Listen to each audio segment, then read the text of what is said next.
এই যে আপনি একটা সুন্দর কোশ্চেন করছেন, উদ্যোক্তা একটা জিরো, তাকে হিরো বানানো। তা আমি কিন্তু জিরো ছিলাম। তা আমি হিরো হলাম কিভাবে?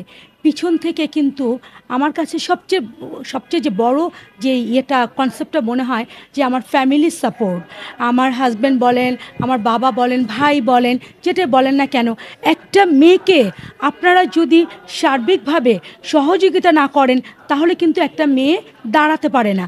তা আমি যে উদ্যোক্তা, আমি যে উদ্যোক্তা হয়েছি, উদ্যোক্তা থেকে তোমার সংগঠন। তা আমি চাই যে উদ্যোক্তার জীবনের পিছনের কাহিনী কিন্তু অনেক কঠিন, কঠিন থেকে সহজ হয়। কঠিনকে যদি আমরা কঠিন মনে করি তাহলে কখনোই কিন্তু উদ্যোক্তা হওয়া যাবে না। আরেকটা কথা, সেটা হলো গিয়ে যে আমি যখন মনে করি এই এই উদ্যোগটা নিতে যাব, তখন বাধা আসছে, সে বাধাটাকে আমি পিছে ঠেলে দিয়ে সামনের দিকে এগিয়ে যাই।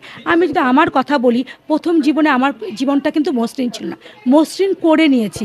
তেমনই আমি যখন উদ্যোক্তা ক্রিয়েট করি, তাদেরকে বিভিন্ন ধরনের ট্রেনিং, বিভিন্ন ধরনের সেমিনার, বিভিন্ন ধরনের এবং কাটিং পর্যন্ত আমি তৃণমূল পর্যায়ে গিয়ে, এমনও ঘটনা আমার জীবনে আছে যে আমি বিভিন্ন জায়গায় গিয়ে, যেখানে মানুষ বস্তি কথাটা বলতে খারাপ শোনা যায়, ওখান থেকে গিয়ে আমি উদ্যোক্তা বের করে নিয়ে এসেছি। আমি আমার মতো করে তাকে তৈরি করেছি। ওর যা যা সাপোর্ট দরকার আমি আমার পিছনের ইতিহাসের কথা চিন্তা করে ওইভাবে আমি একটা একটা করে একটা উদ্যোক্তা নিয়ে, নিজে উদ্যোগ নিয়ে উদ্যোক্তা তৈরি করি।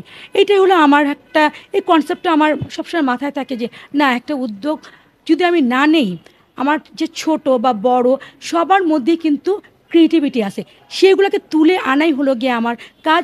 যেহেতু আমার ক্রিয়েটিভ যে জিনিসটা, সেটা হলো গিয়ে পিছনে ধাক্কা ছিল। পিছনে ধাক্কা বলেন, আমার বাবা বলেন, আমার ফ্যামিলির সাপোর্ট বলেন, ওখানে বাধাও ছিল, সহযোগিতাটাও ছিল।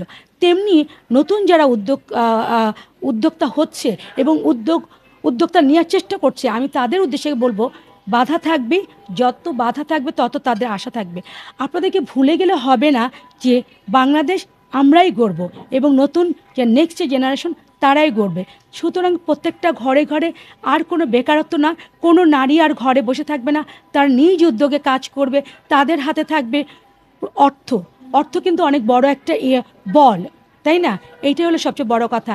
তোমার হাতের খুঁটিটা যদি শক্ত না হয়, তার নেভার এভার কখনোই তুমি, আপনি বা আমি কখনো স্বাবলম্বী হতে পারেন। একটা মেয়ে অবশ্যই তাকে ফাইন্যান্সিয়াল ভাবে, ইকোনমিক দিক থেকে যদি স্বাবলম্বী হয়, তাহলে আমার কাছে মনে হবে ঘরে ঘরে কোনো বেকারত্ব বা কোনো নারী বেকার থাকবে না। তাদের নিজের পয়সা দিয়ে তারা চলতে পারবে। এই পুরুষতান্ত্রিক সমাজে আমার কাছে মনে হয় নারীদের ফাইন্যান্সিয়াল সাপোর্ট অনেক বড়। এই কারণে উদ্যোক্তা, প্রত্যেকটা ঘরে ঘরে উদ্যোক্তাটার জন্ম হোক, এটাই আমার চাওয়া। যেহেতু আমি হয়েছি, আমি চাই এরকম হাজার উদ্যোক্তা তৈরি হোক। ধন্যবাদ।